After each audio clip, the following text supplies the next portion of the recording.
Bonjour Merci Dominique. beaucoup. Bonjour, merci pour votre accueil. Question toute simple, hein, mais vous avez quand même déjà un petit peu répondu quand même tout à l'heure. Je pensais au sous-diagnostic du SPT, c'est-à-dire que des personnes qui ont été impactées, traumatisées et qui ont fait face, qui ont installé des défenses ou plus ou moins un déni de leur mal-être et qui se trouvent des années après face à une dépression enfin, un petit peu protéiforme, hein, quelque chose un petit peu identifié oui, comme un symptôme dépressif, mais qu'on n'arrive vraiment pas trop à, comment dire, j'ai du mal à m'exprimer. Euh, oui, une dépression pas complètement identifiée, mais qui a un lien justement avec, qui pourrait avoir un lien avec cet impact enfin, dans leur vie, dans leurs années précédentes, quoi. Oh, excusez-moi, je suis un petit peu intimidée là.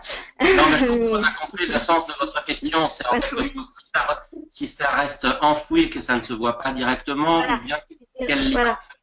Et Claude, je quel te type de laisse prise en répondre. charge, voilà, quel type de prise en charge on peut avoir, quels outils, quelles stratégies. On a bien compris la question.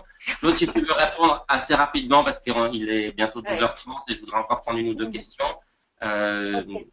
Écoutez, en général, les personnes qui viennent consulter pour autre chose. J'ai parlé du premier cas que j'avais traité qui était lié à un traumatisme 35 ans auparavant. La première demande de cette personne, c'était qu'elle n'arrivait pas à téléphoner, à faire de la prospection commerciale. Donc, on était très loin d'une plainte associée au Oui, oui. trauma.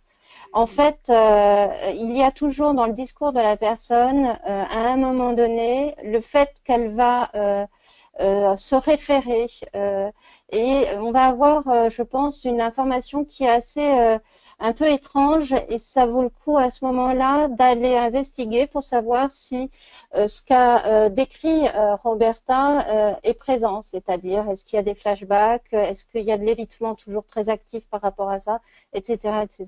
Et c'est comme ça qu'on arrive du coup à voir s'il faut traiter et si on est dans un diagnostic de stress post-traumatique. D'accord, oui. En fin de compte, il faut être très attentif au discours et aux signaux que la personne nous envoie. C'est à un moment donné, elle nous révèle Oui. quelque chose qui est en lien avec ce qui s'est passé, même s'il y a très longtemps. D'accord, oui. Voilà, oui. Pour Oui. savoir si elle a réglé ou pas ce qu'il en reste, on peut tout à fait investiguer, oui. D'accord, donc, Merci beaucoup. ok, Merci merci. beaucoup, Dominique. J'espère que ça a été éclairant.